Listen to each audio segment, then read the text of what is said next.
Welcome to Tiny Twist TV. બાળમિત્રો, આજની આપણી વાર્તા છે નાની બહાદુર ચકલીની. એક ઘન જંગલની બાજુમાં એક મોટું લીલું વૃક્ષ હતું. એ વૃક્ષ પર નાની નાની ઘણી ચકલીઓ રહેતી હતી.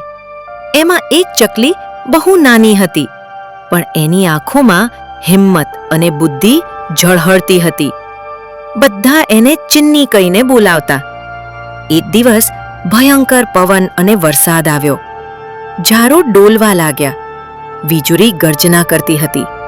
બધા પક્ષીઓ ડરી ગયા.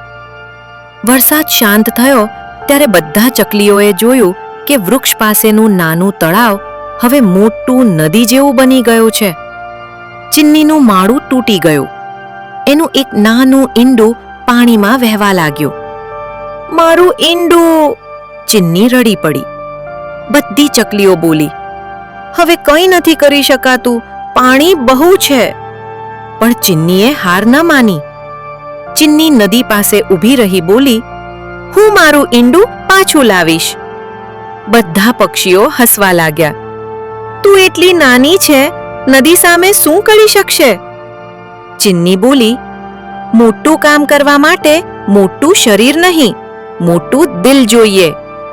એ બોલી અને ચાંચમાં એક એક બૂંદ પાણી લઈ જઈ દૂર ફેંકવા લાગી. ચિન્નીની મહેનત જોઈ એક દેડકો બોલ્યો, તું શું કરે છે?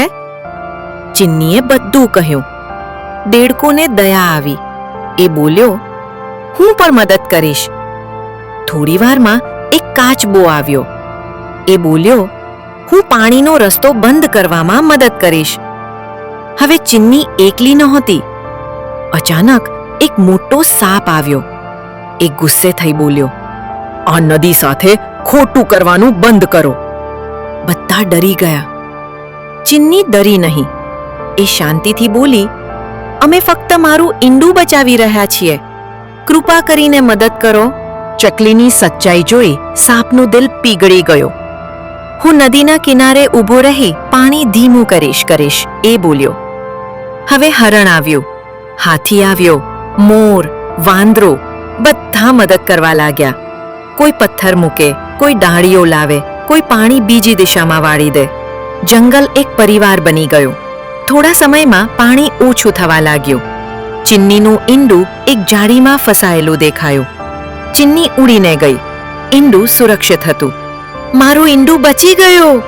ચિન્નીની આંખોમાં આનંદના આંસુ આવી ગયા. બધા પ્રાણીઓ ખુશ થયા. થોડા દિવસ પછી ઈંડામાંથી નાનું બચ્ચું બહાર આવ્યું. ચિન્ની બોલી, આ તો જંગલની એકતાનું પરિણામ છે. બધા પ્રાણીઓએ તાળી પાડી. આ વાર્તા પરથી આપણે શું શીખ્યા? હિંમત, બુદ્ધિ અને એકતા હોય તો નાનામાં નાનું પણ મોટું કામ કરી શકે છે.